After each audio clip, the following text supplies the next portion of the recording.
పడకండి. అమ్మగారు చెప్పినట్టే నేనెక్కడ ఉండాలో అక్కడే ఉండాలి.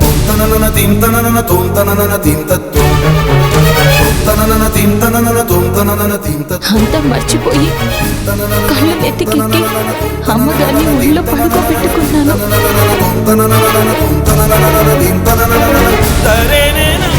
నన్ను క్షమించండి అమ్మగారు. నార్మల్, ఇంకెప్పుడు నా పర్మిషన్ లేకుండా అస్సలు నా దరిదాపుల్లోకి రావద్దు, గుర్తుంచుకో.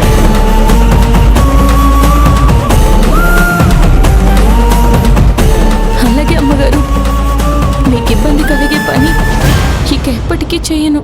అదేంటి, నువ్వు రోజు చేసేది అదే కదా? అంటే నా ఉద్దేశం అత్తయ్య గారికి నచ్చట్లేదు కదా అంటున్నాను.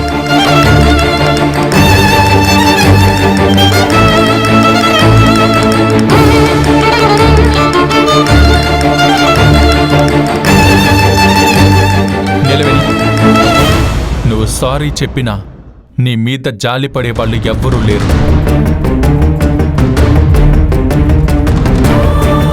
ఎవరికి ఎంత దూరంలో ఉండాలో అర్థమైంది కదా.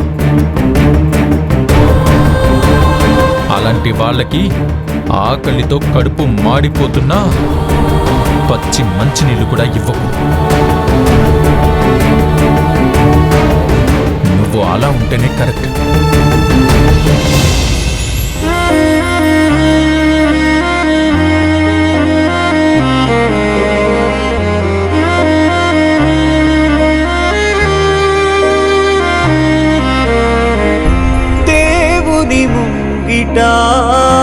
దీపపు వెలుగునా కరిగే కాంతిని కథై రెక్కలు విరిగిన పక్షిగా మారిన పయనం మొదలు పెడితివా.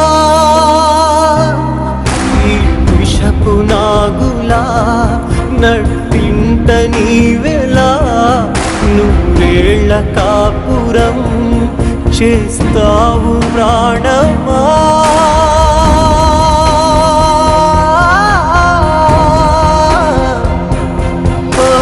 తెలుసుకో తెలుసుకో మగువ నీ కథ, బంధాలై బాటలో మలుచుకో మలుచుకో నిన్ను నీవుగా వందేలై సంధ్యలో.